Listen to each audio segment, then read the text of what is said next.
ملي كنمشي لكازا كنسمع ديك السير انا بيدي كنبغي نجري.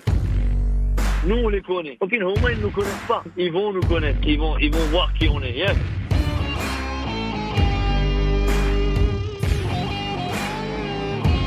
Vous écoutez Radio Ma'arif, le podcast marocain. قدموا واحد المقابله رغم المقابلات كثرت المقابلات الحمد لله قدمنا واحد المقابله. Le podcast foot.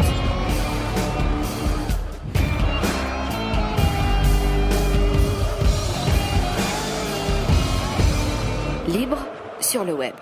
Bienvenue les amis sur Radio Ma'arif, grande semaine de foot, donc on espère vous faire un grand podcast foot avec un casting de folie. Face à moi, Fadel Abdellaoui. Salut Fadel. Bonsoir. Il faut préciser Barsaoui. Barsaoui. Exactement. À côté de toi, Lazaoui. Lazaoui, Barsaoui aussi. Voilà, avec le maillot s'il vous plaît. Dans le rôle de, je sais pas objectif, pourquoi il est venu. Objectif. dans le analyse objective de deux grands matchs. Analyse objective. Dans le rôle du mec qui était Lijay Tchfa. Prise de recul. Nargué, Tchfa. Hatim Jardor, marhaba bik. Merci Reda. Ça va les amis? Ça va. Vous avez bonne mine? Non, Ramadan, c'est pas la même ambiance. Bien sûr, bonne Surtout, je vais donner quelques détails. Deux matchs magnifiques. J'ai été chez mes parents aujourd'hui et c'était le ftor traditionnel et je me suis pas contrôlé. Donc tu as dérapé. J'ai dérapé. Bon, d'accord. Et je suis un peu lourdeau. J'espère que je vais pas être lourd en analyse. Eh ben, on va te donner la parole. On va commencer déjà par ce phénoménal Liverpool-Barça 4-0. Est-ce qu'on a besoin de préciser le score? Est-ce qu'on a besoin de parler de ce doublé de Wijnaldum, ce doublé de Origi? Non, on n'a pas besoin de raconter ça. Je veux juste vous demander comment vous avez vécu, vous qui avez déjà les trois. Je vous ramasse tous les trois puisque on a affaire à des fans du Real et du Barça, dominer l'Europe pendant des années. Comment vous vivez comment vous avez vécu cette soirée extraordinaire dans le sens exceptionnel, quoi? Mal forcément. En tout cas, la première mi-temps ça allait encore, mais dès l'entame de la deuxième, mal, parce que tu vois que ça va pas bien et tu vois que sur une erreur ça peut partir en vrille. Donc une deuxième mi-temps compliquée de bout en bout. Fadel, dis-moi quelque chose. Pour moi, c'était horrible, tout simplement. C'était une expérience douloureuse. J'ai souffert en regardant ce match. Vas-y. Ouais, surtout que l'année dernière, on a eu quelque part la même expérience. Avec la Roma. Et sauf que cette année, j'avais l'impression que les leçons de Rome ont été analysées. Ce match, toutes les conséquences qui devaient être prises toutes les conséquences tirées de ce traumatisme pour moi ont été étudiées. Donc le Barça était prêt cette année à ne pas refaire la même erreur. Mais concrètement, ils ont fait quoi? Qu'est-ce qui a changé? Déjà, alors c'est peut-être l'effet Tu parles des leçons du match contre l'AS Rome, c'est quoi? C'est-à-dire partir avec. On a vu la même équipe, quoi. C'est la même équipe. Mais pas le même jeu. Donc plus de solidité défensive, c'est ça? Plus de solidité défensive, plus c'est-à-dire que le Barça laissait souvent l'initiative à l'adversaire. La philosophie un peu de possession primordiale n'était pas aussi importante cette saison. Donc j'étais un peu plus optimiste par rapport à l'année dernière. Une équipe du Barça qui a pris qu'un seul but en phase à élimination directe contre Lyon, un but qui ne voulait rien dire. Et donc, je ne m'attendais pas à ça, ce qui a fait que c'était une expérience horrible et douloureuse, encore une fois. Hatim, Fouj à la Guilbeck. Non, moi j'ai vu un match exceptionnel. C'est vrai que j'y croyais pas au début, avant le début. Parce que là, évidemment, match. je suis devenu fan de Liverpool. Non, pas du tout. Bon, je vais dire que j'étais content à la fin. J'étais content que le Barça se fasse éliminer. On n'est pas dans les vraies radios, là, on peut être sincère ici. Non, j'étais content. Moi, je dis la vérité. Et autre chose, là, je reviens sur ce que disait Fadel. Par rapport à la philosophie du Barça. La philosophie du Barça, depuis un certain moment, il y a plus cette pseudo-philosophie de jeu, de tiki-taka, avant l'arrivée de Valverde, ça a changé, ça a évolué. Moi, je pense que tirer des conclusions, le Barça n'a rien tiré comme conclusion parce que ce qui s'est passé à Rome, on l'a revu à Liverpool, mais c'est pas question seulement de jeu. Ouais, on doit parler. Les deux matchs sont différents. Non, on doit les deux matchs sont différents. c'est ce que on va parler. Attendez, mais c'est juste sur avant de l'expérience globale. Avant de parler de Liverpool, je vais parler du Barça. Le Barça, le gros problème, moi, je l'ai vu, que ce soit l'année dernière ou cette année, c'est qu'à un certain moment, quand tu as un rival devant toi qui tape fort, où il y a, où tu perds un petit peu, où ton joueur clé, Messi, se perd un petit peu.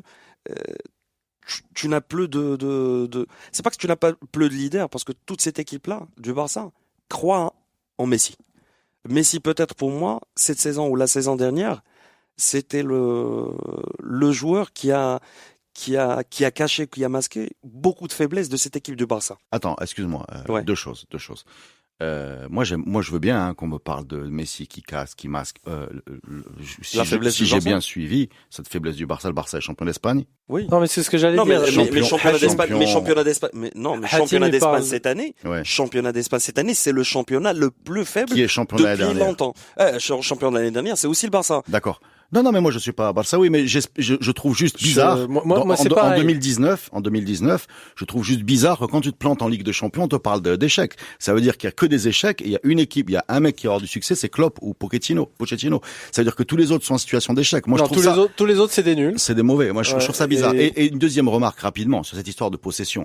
On joue au foot, hein. Il y a une interview géniale de Pochettino qui est sortie sur, c'est un journal en espagnol, je sais pas si c'est Le País ou, enfin, ça se passe en espagnol, mais c'est traduit, cette partie-là, elle est traduite en anglais ou en français, où il dit une chose qui est évidente, mais on a peut-être oublié. Quand on joue au foot, nous, on joue contre une équipe qui est plus forte. C'est les plus forts qui prennent le ballon. C'est pas l'entraîneur qui fait une philosophie, une stratégie. C'est les mecs plus forts techniquement qui gardent le ballon. Et toi, si tu es dans l'équipe qui est la moins forte techniquement, tu vas chercher d'autres solutions. Tu vas essayer de partir en contre. Tu vas mettre un peu plus de coups. Tu vas pourrir plus.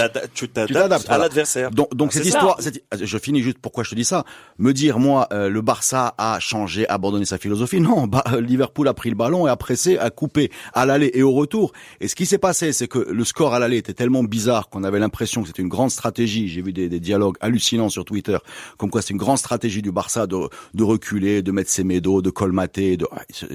En fait, non. Ils ont subi à l'aller et au retour. À l'aller, il y a eu un score complètement boursouflé parce que Messi a été extraordinaire dans ce coup franc et dans cette espèce d'inspiration qui donne le ballon à Suarez, qui tape sur son genou et qui revient sur lui. Et au retour, il n'y a pas eu cet alignement désastre. Il a été en faveur de Liverpool. Donc, Reda, la question de stratégie sur le match aller, je suis pas d'accord avec toi à 100%. C'est vrai que Liverpool était plus fort sur les 90 minutes, à part les 3 buts, mais cette force du Barça, quand il disait Reda, Fadel, depuis le début de la saison, cette force défensive, c'est que le Barça a commencé à jouer, à faire des matchs contre des équipes où ils revenaient en arrière, ils attendaient l'adversaire et ils avaient devant un joueur extraordinaire que quand il prenait le ballon tout seul, il pouvait faire la différence. Quand il y avait un coup franc, et c'était à 90%, il le marquait.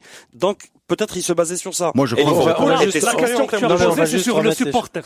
Sur le supporter. Oui, bien sûr. Tu m'as posé une question en tant que supporter.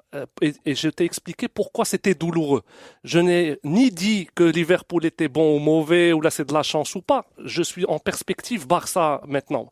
Après, on va parler de Liverpool. En perspective Barça. Là, en tant que perspective Barça, c'est ce que je voulais dire. C'est que, comme l'année dernière, le Barça rate un match toute la saison. Une mi-temps, même pas. Un match. Une mi-temps, là. Désolé. C'est pareil. Désolé, en première mi-temps. Non, mais, cette année aussi, le Barça rate un match. Il est champion d'Espagne. Il est à un match d'être vainqueur de la coupe. Et il était à un match de la finale. L'année dernière, c'est pareil.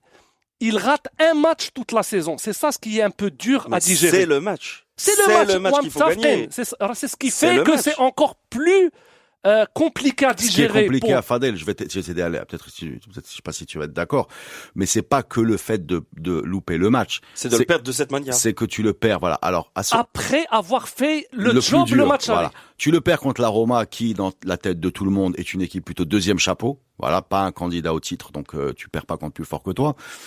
Tu perds cette année alors que tu as l'impression que tu as tout fait à l'aller. Non, tu perds contre Liverpool. On va dire qu'en match retour, c'est une deuxième équipe avec Salah qui est blessé, Firmino qui est blessé, Keita qui est blessé. Pour illustrer ce que je voulais dire, Avant le match retour, je vous défie de trouver un seul analyste qui disait que le Barça ne sera pas qualifié, que ça soit contre Rome ou là contre Liverpool, à part les supporters de Liverpool et les supporters de Rome, et je peux le comprendre. Mais trouvez-moi un seul qui disait que le Barça ne passe pas. Non, mais personne ne l'a vu venir. Personne ne l'a vu venir les 2 années de suite. Personne ne l'a vu venir. Moi, terrible pour un supporter du Barça. Moi, je rigolais avec la remontada en une mi-temps d'Istanbul, mais c'était sincèrement. Mais c'est pareil. J'attendais plus le Ftor que le match mardi. C'est pareil, la remontada contre le PSG, votre remontada contre le PSG. Elle était inespérée, Hadik. Exactement. C'est toute remontada. Personne ne peut dire avant le match que on va commencer à les voir éliminés. venir. Zaoui, une petite remarque sur ce sentiment d'échec qui vient d'une seule mi-temps pour l'année. C'est difficile à comprendre. Moi, je suis pas complètement d'accord avec ce qui a été dit avant. Hein. Le Barça a pas laissé la possession, n'a pas changé de style de jeu. Tu regardes l'ensemble de la saison, il y a très très peu de matchs où ils n'ont pas plus de possession que l'adversaire. Ils ont un style de jeu qui est plus direct. Ils sont face à Liverpool qui met un engagement incroyable. Et effectivement, c'est pas pour moi, c'est pas sur l'aspect technique où Liverpool est plus fort, c'est vraiment sur l'engagement, le pressing qui empêche complètement le Barça de construire son jeu ou de garder la balle. Donc on les a vus tout le temps, que ce soit au match aller ou au match retour, essayer de dégager les ballons, de pas forcément reconstruire comme ils ont l'habitude de faire, parce qu'ils sont pris à la gorge par cette qualité athlétique et de pressing. Aujourd'hui, de Liverpool. quand tu vois, tu parles du pressing, hein, c'est un point commun de l'Ajax, de Liverpool. C'est ce qu'on a vu aujourd'hui très à la mode, hein, ces pressing haut. Est-ce que le Barça est pas un peu pénalisé par le fait d'avoir une première ligne Suarez-Messi qui presse pas? Et donc, ça a l'air d'être un détail aujourd'hui, mais quand tu regardes le plan de jeu de Liverpool et le fait comment il bloque les relances de balle. C'est pas un détail parce qu'il y a 2 ans, là où le Barça pêchait, c'est que t'avais Messi, Suarez et Neymar qui ne pressaient pas et de toute façon faisaient que l'équipe était coupée en deux. Et que tu avais les 7 de derrière et les 3 de devant qui pressaient pas en même temps et ça faisait d'énormes espaces dans le dos des attaquants. Là, on est dans le même schéma avec un Coutinho qui, même s'il a essayé de presser, était complètement perdu sur le terrain. Il savait jamais, il était jamais au diapason des 2 autres. Hein. Quand Suarez essayait de presser, t'avais Coutinho qui se remettait au milieu. Quand il voulait presser, les autres ils pressaient pas. Il était complètement perdu. Mais au-delà des considérations tactiques, on va rester encore sur le Barça 2 minutes avant de clôturer cette page. Vous êtes pas surpris par cette espèce de liquéfaction morale collective qui frappe faiblesse émotionnelle, cette faiblesse émotionnelle, parce que si tu revois seulement les images, Soufiane, revois seulement les images. Le match de l'année dernière contre l'AS Rome. Quand l'AS Rome marque le 2e but, pas le 3e. Et la même chose quand Liverpool marque le 2e et le 3e. En fait, tu avais des joueurs, je pense que tu avais les joueurs qui se retournaient vers Messi et ils s'attendaient à un leader qui va les pousser, et tu avais tous les joueurs, c'est comme s'ils étaient out. Ils avaient le regard loin. Tu vois, c'est le regard perdu. Quand tu regardes, j'ai eu le même sentiment aussi qu'ils étaient out. Mais quand tu regardes le deuxième but, est-ce que ça, tu as 2 années de suite. Pour moi, on en a parlé, Reda, oui, il y a pas de leader et on reproche ça aussi au PSG. Mais je pense que oui, c'est vrai. Barça-là, non, c'est vrai. Évitant la partie jeu, la partie tactique, mais ça aussi, ça joue quand tu es dans une situation de difficulté où les joueurs se sentent out du match. La parole est à la défense, monsieur. Il est déjà éliminé. Quand tu es éliminé depuis le 8e. Non, moi 38. On va juste remettre les trucs en place. Quand tu vois le deuxième but, moi je regarde les joueurs sur les ralentis. Enfin après le deuxième après but, c'est un centre en retrait d'Alexander Arnold. Après le but, tu les vois quand ils reprennent la balle, qu'ils sont en train de se replacer. Tu vois les têtes, tu te dis mais les mecs ils vont pas réagir. Tu le vois à leur tête. Tu vois que ils se sentent impuissants. Je pense que Liverpool, s'ils avaient besoin de marquer 5 buts, 6 buts, ils l'auraient marqué. Soit on prend pas 4 buts et ça peut aller en prolongation, on peut passer. Soit les mecs ils vont continuer à marquer et il y aura aucune réaction. Après le débat de dire il manque de leader, etc. Je suis désolé, mais quand tu arrives à ce niveau-là et que tu te retrouves face à des équipes qui perdent tous leurs moyens, tu peux mettre les leaders que tu veux. C'est très compliqué de rassembler tout le monde. Des remontadas, on en parle depuis quelques années, et parce que c'est les plus grosses depuis le PSG, depuis le Barça PSG, le 6-1, c'est le truc le plus fou qu'on a vu, et depuis ce moment-là, on n'en voit que des cet acabit-là, hein, des 4-0 qu'on renverse, des 3-0 qu'on renverse. Mais tu prends 2004, Monaco au Real. Ouais. Le Real gagne 4-2 à domicile. Il se pointe à Monaco, c'est Monaco hein, en 2004, c'est Monaco pas la folie. Avec Morientes. Avec Julie, avec Roten, c'est pas non plus les Evra. mecs que tu vas mettre Evra, c'est pas les mecs que tu vas mettre sur le podium du Ballon d'Or. En face, t'as Zidane, t'as Figo, T'as Beckham, t'as Ronaldo. Raoul. Enfin, si à un moment ces mecs-là, c'est pas des leaders et qu'ils sont pas capables de te verrouiller un match, je suis désolé, mais il y a pas de leader. Non, mais moi, pour moi, pour moi, c'est un faux débat. Cette histoire c'est de pas la même situation. Cette histoire de. À un moment. Attends, je vais écouter Fadel d'abord, ensuite je dirai ce que je pense. Là où je ne suis pas d'accord, ils ont raté le match important. S'ils avaient perdu contre Manchester en quart de finale, ça aurait été le match important. Donc le match important du 8e, ils l'ont fait. Ah, mais le match important. Mais Fadel, quand je dis le match important, le match important, c'est que le Barça cette année, c'est un match raté. Non. Là, c'est un match raté. Le Barça cette année a On tout peut pas misé dire- sur la Champions League. Là. On veut. Je lis souvent. Le Barça rate le match important. Bah oui, si Là. c'était en 8e ou en quart, c'est la même chose. C'est la même chose. Ils ont raté un match. Non, mais c'est le match le plus important parce que ton objectif, le Barça a annoncé ça au début d'année, et Messi l'a annoncé aussi. Cette année, l'objectif, ramener la Champions League au Camp Nou. Alors laisse-le finir. Alors. Donc ils ont raté un match. Ils ont pour moi Comme raté. contre Sociedad ou contre. Non. Là, mais Vicieux, toi. comme contre Sociedad, là, c'est pas ça le point. Ça veut dire que sur les n'attaque l'exemple. Qu'est-ce qu'ils ont fait avec Tottenham, futur finaliste? Ils les ont battus 4-2 à domicile. Ce que je veux dire, c'est que aujourd'hui, le Barça, il y a un match parmi d'autres, Voilà. qui est important, À la qui baisse. est très important, et qu'ils ratent. Tout simplement. Ils ont raté leur match. Alors après, mais ça change le tout. fait, là, La le fait- Croatie a raté la finale en 2018, Là, mais c'est le match. C'est le match Non, de mais la laisse- coupe. laisse-le- non, mais laisse-le finir, laisse-le arrête. finir. Laisse-le finir. mon raisonnement jusqu'à la... C'est un raisonnement extraordinaire. Tu vas finir dans le générique de Radio Maël. Mais rate tous tes matchs et gagne celui-là. À côté de D'abord- Znitis et Neuer. Ouais. D'abord, la Champions League, c'est l'objectif du Barça de cette saison. Ouais. Depuis 4 ans. Depuis 4 ans. Ouais. Depuis toujours, depuis que Messi est là, le Barça est favori pour la Champions League en début de compétition. Tous les en phase de groupe, les clubs ne veulent pas tomber contre le Barça et dans les tours suivants. Mais il y a un match que tu rates, que tu devais pas rater et que tu rates. Là, parce j'ai vu les conclusions un peu partout. Le Barça n'est pas capable. Valverde. Non, mais attends. Mais je Fadel, reviens à ce point que ça, c'est pas seulement le supporter du Barça qui le dit. Quand le président du Barça après le match te dit qu'on doit faire réunion de conseil d'administration pour voir qu'est-ce qu'on fait de ces situations-là. Si vous Suarez permettez. qui déclare ça, c'est-à-dire que pour les joueurs du Barça, pour le président, pour la commission, c'est un échec. Même s'ils ont gagné le championnat, et probablement ils vont gagner la coupe. Aujourd'hui, c'est un échec. aujourd'hui, Désolé, c'est pas. Ce qui fait que c'est un échec, c'est aussi le scénario des deux matchs. Je veux dire, tu finis le premier match à 0-0 et tu te prends un 1-0 à Anfield, c'est pas le même débat. Le scénario des deux matchs, le fait qu'à la 93e, ils ont vu au match aller, que Liverpool était mieux. Quand tu gagnes 3-0 à domicile, qu'à la 93e, tu as une occasion de 4-0 que Dembélé rate, on sait pas comment, forcément tu te dis le match retour, on l'a. Ce qui est incroyable aussi, on n'en parle pas parce qu'on parle que du Barça, mais ce qui est incroyable, mais c'est juste aussi pour des raisons commerciales, c'est pour attirer les gens sur le podcast. D'accord. Et ensuite, je vais leur faire 2 heures sur Liverpool. Mais tout seul, vous allez on sortir. va partir et on te laisse. C'est que derrière Liverpool, ils y croient. Encore une fois, c'est peut-être l'effet des dernières années, du nombre de remontadas qu'on a connu. C'est l'ADN du club. Oui. Oui.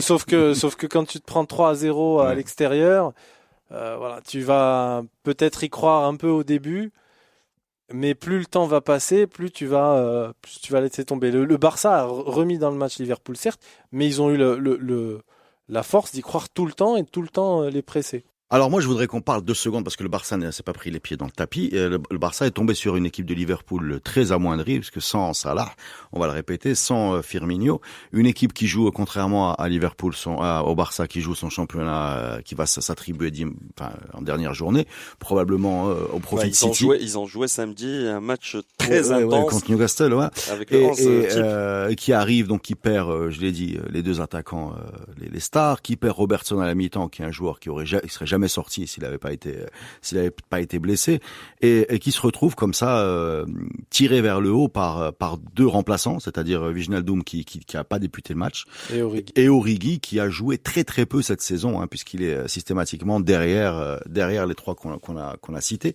Et moi je voudrais qu'on parle 2 secondes de ce 4e but que tout le monde a vu et revu et re-revu. Alors moi j'ai adoré ce 4e but, je vais vous dire pourquoi, parce que dans ce foot aujourd'hui avec des schémas, des machins, des grandes stars, un côté investissement, et voilà, le foot de rue s'est pointé et s'est invité à cette demi-finale avec un geste techniquement compliqué mais plein de roublardise. Alors on a beau me dire qu'ils savaient que le Barça était déconcentré sur les coups francs, et donc j'y crois pas du tout. Non mais c'est possible, mais pourquoi pas. Et on va demander aux ramasseurs de balles, donner le ballon vite, mais les ramasseurs de balles, on leur dit rien, ils savent très bien quand il y a un score remonté, ils donnent le ballon vite, même au WAC, même au Raja, même au Kaukeb, quand l'équipe est menée, les ramasseurs de balles ils courent. Après, voilà. Le storytelling qu'on a voulu donner après, voilà. Mais ça me dérange pas du tout. Par contre, c'est inadmissible que le Barça. Alors pour toi c'est une faute, parce que pour moi c'est aussi du génie de l'autre côté. Non, c'est du génie, c'est clair, mais c'est une faute de l'autre côté. Tu te retrouves avec tous les défenseurs qui tournent le dos au ballon. T'as même, je crois que c'est Alba qui sort le 2e ballon qui était sur le terrain. Non, c'est Origi en fait. J'ai bien regardé aujourd'hui, c'était compliqué à voir parce que c'est justement, je suis pas sûr qu'il le sort, mais les mecs ils sont tous dos au ballon alors que t'as un corner qui se joue. Même Origi se retrouve dos au ballon. C'est pour ça que moi j'y crois pas trop à l'histoire de ses préparés. Origi se retrouve dos au ballon quand Alexander-Arnold fait le centre. Et il se retourne probablement parce qu'il est appelé par son coéquipier. Il suffit de voir Alexander-Arnold pour comprendre que c'était pas du prémédité ou la chihaja fait à l'entraînement. Non, moi je dis pas que c'est du prémédité. C'est un coup de génie sur le moment. Il allait faire. C'est un coup de génie sur le moment. Parce que derrière Origi, il se retrouve avec un ballon qui rebondit juste un peu avant. Et à mi-hauteur. Là, Origi. Et sans contrôle va le remettre alors qu'il a piqué. Là, Origi comprend le geste après que le tir soit tiré. Après le centre. Après que le ballon ait quitté le pied d'Arnold. Il a vu il a compris le truc et il a réagi à la seconde, ce qui est extraordinaire. Et il a préparé son geste, il l'a fait. C'est un geste qui est fait dans le dernier quart d'heure d'un match très intense. Non, mais ça démontre aussi que les joueurs du Barça étaient complètement out. Et que les joueurs de Liverpool étaient complètement in. C'est-à-dire qu'ils étaient parce que tous les joueurs de Liverpool, parce que juste un petit mot rapidement, Alexander-Arnold, il ne joue pas l'aller, c'est Gomez qui est à droite. Origi, il joue jamais. Shaqiri, il a fait quelques matchs en début de saison dans la foulée d'une bonne Coupe du Monde et il a disparu. Regardez dans quel état de mobilisation sont tous ces joueurs-là. En particulier ça, c'est Origi. C'est la force de Klopp. C'est la force de Klopp qui a gardé tout son groupe. Et regardez le sort d'un joueur comme le match d'hier, c'est la même chose. Le héros du match d'hier, c'est Lucas Moura. Lucas Moura, il est remplaçant à Tottenham, il joue très peu de matchs. Et voilà, il est présent ce jour-là, il met un triplé. Toi, comme supporter de Liverpool, objectivement, à part le résultat, le fait de se qualifier, Liverpool, à part le fait de marquer et cette rage qu'il y avait, ils n'ont pas fait leur meilleur match. Pas du tout. Mais moi, je veux te dire, par rapport à la Ligue, c'est ce que je disais, même en première mi-temps. C'est pour ça que pour moi, le Barça, en première mi-temps, si tu parles techniquement, quand tu perds Firmino, qui est une énorme force de haut but, de remise, Super Salah, qui est quand même 80% Par contre, et tu gagnes sur d'autres, depuis quelques matchs, Klopp fait monter Anderson et jouer Fabinho derrière, ça augmente encore l'impact. C'est quelqu'un qui a marqué des buts en championnat, qui a été décisif sur le premier but. Ça augmente encore l'impact. Tu as une équipe qui prend les adversaires à la gorge. Et c'est aujourd'hui, on va en parler, je pense, sur l'évolution du foot d'aujourd'hui. C'est quelque chose c'est pour ça que quand on parlait du Barça pour aller vite, comme vous me dites, la possession, pas la possession. Je pense aujourd'hui que les équipes d'aujourd'hui, que ce soit l'Ajax, Liverpool, même Tottenham, même le Barça, soit elles sont dangereuses, soit elles sont en danger. Voilà, c'est terminé. Aujourd'hui, on n'a pas une race ou une génération de joueurs. Une domination. Je sais gérer, je suis tranquille, je fais tourner, j'attends. Un peu à l'italienne. C'est-à-dire que même ceux qui savaient faire ça très bien, c'est-à-dire les Italiens, se sont pris les pieds dans le tapis avec Allegri, qui est vraiment vient un peu de l'ancienne école, ou bien encore pire, on a l'Atlético. Cette histoire de soit j'attaque, soit je suis en danger. Non, mais on a le Real qui a gagné les 3 titres de suite. Je pense que le Real, à part quelques matchs, c'était toujours des matchs où elle pouvait gagner comme perdre, c'est-à-dire que et ce qui donne elle dominait pas le match à 100%. Mais on va faire une pause et on va revenir là-dessus. Vous écoutez Radio Ma'arif. On est sur Radio Ma'arif, on a parlé de la première demi-finale. Il y en a une deuxième qui était incroyable hier, cette équipe de Tottenham qui alors elle c'est clair, elle a marqué l'Ajax a marqué un but à l'extérieur et 2 en première mi-temps, donc il y a 3 buts, donc une remontada en une mi-temps, comme 100%, et avec le dernier but de Lucas Moura, incroyable, à 95 0-0, et on se demandait comment c'était possible de faire encore plus violent que la veille. Ça a été encore plus violent. Comment vous avez vu ce match-là, vous? C'est pareil, c'était violent parce que le match commence très vite, l'Ajax marque. Donc tu te dis bon, ok, c'est comme ils sont à domicile et qu'ils ont qu'un but à l'extérieur, ça peut toujours, c'est moins problématique pour les visiteurs. Mais il y a ce but de Ziyech sur une action, une très belle action à 3 entre Ziyech et ses 2 compères en attaque. Donc à la mi-temps, tu te dis 2-0, c'est bon, c'est plié. Tottenham a besoin de 3 buts. Et sur toute la deuxième mi-temps, on sent qu'ils vont venir parce que ils mettent le premier, puis le deuxième, et tu sens qu'ils sont au-dessus, mais l'Ajax tient. De manière assez... Mais la différence entre l'Ajax d'hier et le Barça d'avant-hier, c'est que l'Ajax avait encore des occasions. Mais le Barça, moi sincèrement, en tant que supporter de Liverpool, je voyais pas du tout le Barça revenir. Je me dis, s'il marque, on va en mettre 2. Par contre, le nombre d'occasions vendangées, les Ziyech, les mauvais choix de Tadic, le poteau de Ziyech, les décalages qui réussissent pas, il y a l'impression quand même il y a quand même un naufrage en deuxième mi-temps.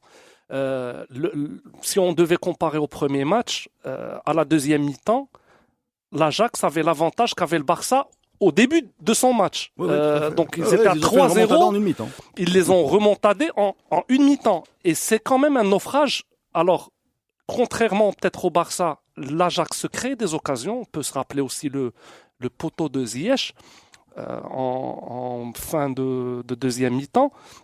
Mais l'impression que j'ai eue, c'est qu'il y a eu quand même une domination de Tottenham, un peu à la Liverpool. Je parle que de la deuxième mi-temps. Un peu à la Liverpool, où ils les ont pris à la gorge et où une domination qui a commencé au match aller, quand Sissoko est rentré et que le match a changé d'âme. Pour moi, il a mis, parce que ce bonhomme a mis un impact phénoménal au milieu de terrain. Si vous vous rappelez de la deuxième mi-temps du match aller, ils tiennent le score, ils tiennent le 1-0, mais ils défendent beaucoup. Et on voit d'ailleurs Ziyech être décisif défensivement, ce qui est bizarre par rapport à son profil. Justement, c'est ce qu'ils ont pas fait sur la deuxième mi-temps, parce que pour moi, hier, sur la deuxième mi-temps, et c'est peut-être leur problème, ils ont continué à attaquer énormément, parce qu'ils se prennent 2 buts sur des contre-attaques. Parce qu'ils pensent qu'ils peuvent marquer. Ils pensent qu'ils peuvent marquer. Ils peuvent marquer. Le troisième, pas leur en vouloir. Non, ils peuvent marquer, mais le troisième but, ils sont on doit les en vouloir. Pourquoi? Parce qu'à un certain moment, tu as gagné au match aller 0-1 et première mi-temps 2-0. À un certain moment, ils vont se dire, ok, on a notre philosophie, on a notre beau jeu, mais là maintenant, il faut assurer le score, arriver en finale. Pochettino, ce qu'il a fait, moi, le changement que j'ai trouvé, un changement de génie, et ce joueur-là, je l'adore, c'est Llorente, parce que pour moi, le match d'hier, c'est Llorente qui a tout changé. C'est une version moderne de Kheddi, un peu. Llorente a tout changé. C'est un hommage à en fait, si tu revois les buts, je pense que le premier but, il intervient pas, mais les deux derniers buts, les deux derniers buts, il intervient dans les 2 actions. Llorente. Et il a tout changé. Toutes les relances. Exact. Et le problème par lui. Non, mais ceux qui aiment un peu la tactique, là, pour une fois, on a vu tout le monde a compris le plan de jeu de Tottenham. Ah oui. C'est-à-dire c'était lancer le ballon et Llorente le deuxième ballon sur le côté. Deuxième ballon sur le côté. Mais le problème, c'est ça. Il faut que ça marche. Non, mais c'est ça. Et ça a marché. Mais Fadel, parce que les longs ballons, un phare, quoi. Mais Fadel, ce que je reproche à l'Ajax, c'est cette naïveté-là. C'est que tu gagnes 2-0. Tu vois que Llorente rentre. Essaie un petit peu d'assurer le résultat. Essaie de. Mais c'est ce qu'on disait avant la pause. Je le C'est ce répète, qu'on disait je le avant la répète, pause. Je pense Je que le répète. les équipes ont perdu cette capacité. Enfin, la tactique actuelle a perdu cette capacité mourinienne, si on veut. Voilà. C'est-à-dire que Mourinho qui fait ou le Simeone, qui fait le l'Inter de Milan, bloquer tout où le il monde. bloque tout le monde. Voilà. Bah, Non, Simeone, c'est terriblement daté, perd on a l'impression enfin, aujourd'hui. il gagne 2-0 Ouais. et il est pas capable de garder le. Alors, si C'est-à-dire- Simeone n'est pas capable de garder un Cette score, décision de dire je ferme. reviens en arrière Hmm. n'a pas de sens aujourd'hui. Non, c'est-à-dire Pourquoi C'est-à-dire elle te met direct en vulnérabilité de te faire Non, mais tamponner, mais hein. Fadel, regarde la dernière action du dernier but à la 95e minute. C'est pas possible d'avoir ils sont trop Tottenham peu nombreux en supériorité et ils sont- numérique et ils sont à la à défense l'avant. de l'Ajax. Ça, c'est pas ça, c'est possible. vrai, c'est vrai. Ça, c'est c'est vrai. pas possible. C'est vrai. Là, Quel que qu'il y soit ait deux buts, c'est à la deux buts 95e minute. qui se construisent dans l'axe Mais à la- et qui se marquent dans l'axe. Mais Voilà, 95e on les minute. voit plus ces buts. Trois dans- buts. Oui, les Trois 3 buts. buts, c'est comme ça. Les Trois 3 buts. buts. Ah, les trois buts, les Ouais, trois buts. Moura, c'est une percée. أنا اللي كنعرف دابا les buts, c'est on va vers le côté, on revient vers le centre, on tire ou là centre tête. Mais c'est pas possible. à Mais la rentrer 95e du milieu et minute, continuer, 95e. percer et marquer dans le Tout à fait, je milieu, suis d'accord. c'est rare ça. Mais je répète ce que je disais. Il faut arrêter de penser que les joueurs peuvent tout faire et savent tout faire. C'est-à-dire qu'on n'appuie pas sur un bouton quand on a un entraîneur et dit allez, défense basse, on ferme les espaces, on devient Atlético Madrid aujourd'hui 2014. Soudain, bim, on appuie sur un autre bouton. Je veux Liverpool en pressing offensif. Non, mais- Un troisième mais- bouton. Reda. Non, juste deux mots. Parce que Mourinho, il est bien marrant. Mourinho qui donne des leçons aujourd'hui avec leur philosophie. Mourinho aussi va regarder la finale à la télé. Voilà, on est d'accord. Depuis Ça fait quelques longtemps années, qu'il n'a pas vu de finale non plus. depuis quelques années, Ça fait, quand il en avait, il n'était pas non plus en finale. Ce que je veux te dire, c'est qu'aujourd'hui, on a des équipes, on a écoute parler les entraîneurs, écoute Klopp parler. Klopp, il parle de plaisir, il parle de spectacle, il parle d'émotion. On le voit d'ailleurs que son équipe, elle est bâtie là-dessus. Quand tu le vois à la fin du match avec Milner qui chiale, Dalglish dans les tribunes, le Cop devant, etc. Bon voilà, il faut pas avoir de moelle épinière pour rester insensible à ça. Pareil pour Pochettino. Pochettino, il parle de quoi? Il parle de Bielsa, il parle de se projeter. Et aujourd'hui, on a l'impression, l'Ajax, pareil, c'est pas forcément un choix. Ils sont comme ça. Ce sont des équipes qui sont comme ça et qui estiment que la meilleure façon de gagner un match, c'est d'aller de prendre pousser. le ballon le plus haut possible. Les défenseurs qu'ils Voilà. ont, ils sont. Et c'est d'ailleurs ils ce sont choisis. qui manque horriblement en Coupe du Monde où comme il n'y a pas de pressing offensif, les matchs sont lents. Parce que le pressing offensif, il te dynamise un match. Soit tu prends le ballon, tu es dangereux, soit tu te fais trouer et tu es dangereux dans ton dos. Enfin, tu es en danger dans l'autre sens. Ce qui donne C'est le problème de ces équipes-là, c'est qu'elles sont souvent à la limite du déséquilibre. Un problème, Mais sauf quand mais on c'est regarde. parce que Voilà. c'est parce que c'est travaillé tout le temps à l'entraînement. Des clubs, des Pochettino ou Ten Hag à l'Ajax travaillent continuellement ces Tu schémas-là. peux pas demander, ces mouvements. tu peux pas avoir une équipe Une forte équipe en nationale pressing peut pas le offensive. Voilà, tout comme c'est difficile d'imaginer Mais Reda, Allegri. je Tu sais, comprends- je excuse-moi, comprends. tu suis pas il faut écouter ce qui se passe en Italie avec Allegri. Il se fait déchiqueter sur les plateaux de télé sur son histoire on lui reproche d'être, je vais le dire, Bildi, c'est-à-dire vieux, dans la vieille Italie, Ouais, de la vieille fermer. école. Voilà, toi tu suis la Juve, c'est ce qu'on lui reproche. On lui a reproché d'avoir été passéiste. Et pour revenir à cette histoire de leader, conservateur, exact. Cette histoire de leader, pareil. On dit le Barça n'a pas de leader, PSG n'a pas de leader, et Ronaldo c'est pas un leader. Ils se sont fait remontader aussi. Hein. Et le Bayern qui a le leader, ils ont pris ils ont pris aussi un 3-1 par Liverpool qu'on a oublié en 8e. C'est-à-dire qu'il faut relativiser tout ça, il faut admettre qu'on est dans une sorte de foot un peu, je le répète, un peu boxe, où tu as l'impression que tu peux prendre un KO. Un peu fou, Ouais, tu peux prendre un tu KO. peux prendre un, ouais, Mais c'est tu une- peux prendre un KO dans les deux sens, hein, parce que c'est pareil sur le Barça. En première mi-temps, il y a deux, trois grosses occasions. S'il y a un but, Liverpool est KO. Non, mais encore une fois. Désolé les amis, moi je reviens au match d'hier. 95e minute.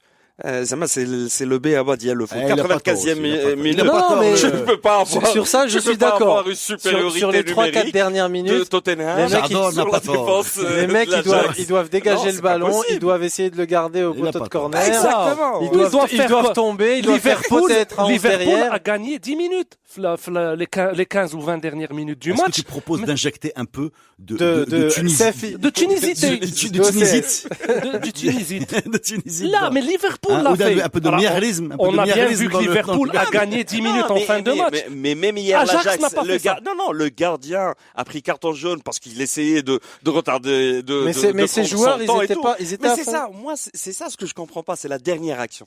La dernière action, moi, j'ai rien compris. Alors, la dernière action, il y a C'est- De Ligt De Ligt qui glisse juste, oui, il glisse. juste Mais, avant. non, mais je parle Et je pas pense qu'il seulement perd de là glisser, les 5 mais ou pas 10 seulement de centimètres. glisser, mais tu vois la supériorité d'avance des joueurs de sur, Tottenham. Ils sont où les autres d'Ajax? Ils sont où? Ils étaient tous en attaque. Tu mais balances en il touche, te reste tu une tombes, minute. tu blesses quelqu'un, mais tu prends tu un découpes- rouge. Tu découpes, Tu découpes le milieu, Lucas. Un manque de vis, quoi. Oui. Ouais. Ouais, بحال Ouais, c'est la PSG. naïveté, PSG, la la naïveté. remontada, c'est de la naïveté. Mais le PSG problème, c'est remontada qu'aujourd'hui, 6-1. on essaie d'analyser l'inanalysable.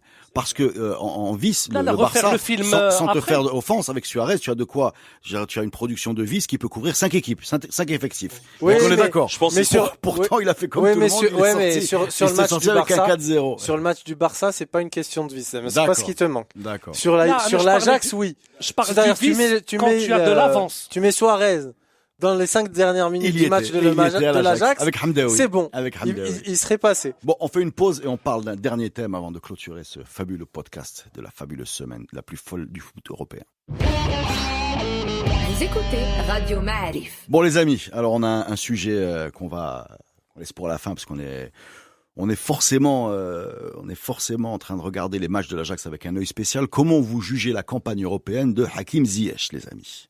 Grand joueur, très grand joueur, bon joueur. Où est-ce que vous le placez aujourd'hui par rapport à ce que vous avez vu? Parle d'abord d'un point de vue statistique, il a amélioré ses stats. Entre cette année et l'année dernière, il a doublé son nombre de buts, plus que doublé son nombre de buts en championnat. Il est, je crois, à 26 ou 27 buts cette saison. C'est beaucoup. C'est pour son poste, oui. Je pense que c'est une bonne performance.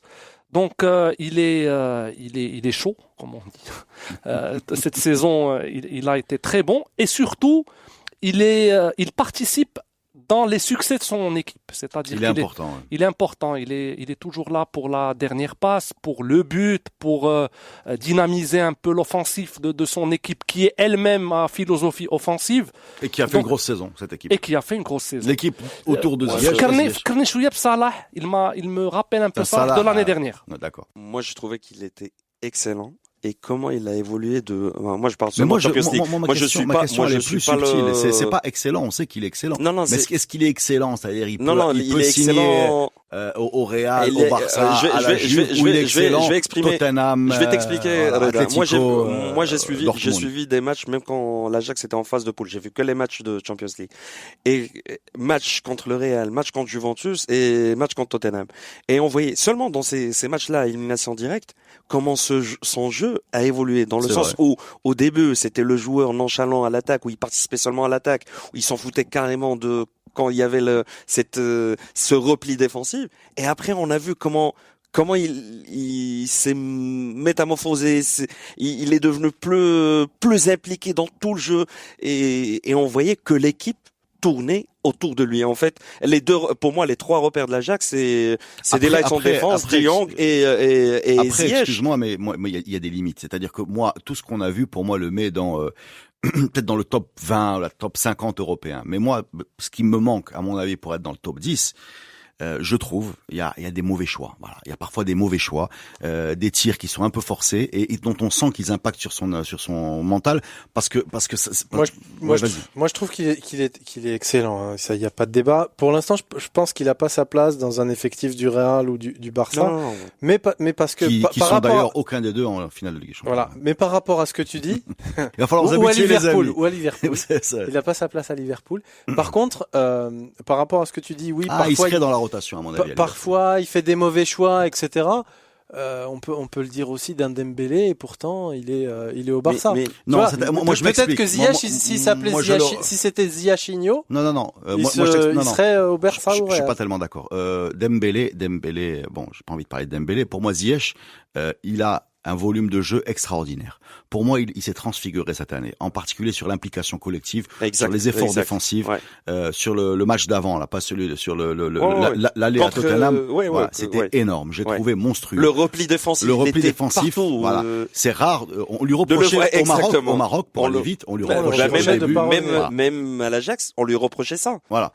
J'ai trouvé énorme à ce niveau-là. Je trouvais beaucoup de progrès et j'ai trouvé en même temps une tendance au déchet. Voilà, une tendance au déchet. Alors, faut pas oublier que c'est une équipe qui joue sans véritable avant-centre parce que Tadic, c'est pas vraiment, c'est plus un pivot, etc. Donc, il a beaucoup de positions de tir, ce qui fait qu'il prend beaucoup de tirs. Et j'ai l'impression parfois que c'est des tirs un peu forcés. Voilà. Pour moi, il vient de franchir un Dans le palier. contexte d'un très très bon joueur. Voilà. Il vient de franchir un palier. Ouais, C'est-à-dire que c'était un joueur plutôt Europa League, si je devais Voilà, Maintenant, c'est un joueur Champions League. Moi, il me rappelle un peu Riyad Mahrez. C'est-à-dire c'était le joueur plutôt inconnu. On l'a connu par les spécialistes qui disent voilà, c'est un bon joueur de son championnat. Il est bon, il participe beaucoup aux prestations de son équipe. Et là, il franchit un cap où il devient le joueur international. Je suis pas d'accord avec toi, parce que Riyad Mahrez, même quand il était à Leicester, c'était un bon joueur, mais c'était pas le joueur sur qui tournait toute l'équipe. C'est pas comme le Ziyech de l'Ajax. Moi, est-ce que c'est une fulgurance d'une saison? De Leicester, tu parles. Non, tu parles de Ziyech d'abord. D'Arjat Ziyech. Est-ce que c'est une saison? Parce que Mahrez, il disparaît plus ou moins. Il a disparu des radars. Est-ce que ça va être cette saison, la saison de Ziyech, et après, il va plutôt disparaître? Ou là, c'est un vrai départ pour une explosion et une belle fin, deuxième moitié de carrière? Je suis pas encore sûr. Voilà, je suis d'accord avec toi. Il y a un petit doute par rapport à là où il va atterrir à la hauteur. Est-ce qu'il va confirmer ou pas? Et là, sur le point où il va atterrir, parce que quand Soufiane disait Liverpool, tu disais, il pouvait rentrer dans c'est-à-dire prendre une place de remplacement, rotation et tout. Ziyech, moi, j'ai lu un article, je pense que c'était sur AS ou Marca. Non, sur AS ou Marca, d'un journaliste qui suit vraiment Ziyech depuis 3 ou 4 ans. Ziyech a refusé beaucoup d'offres de club, et parmi eux l'année dernière où il a refusé l'AS Roma.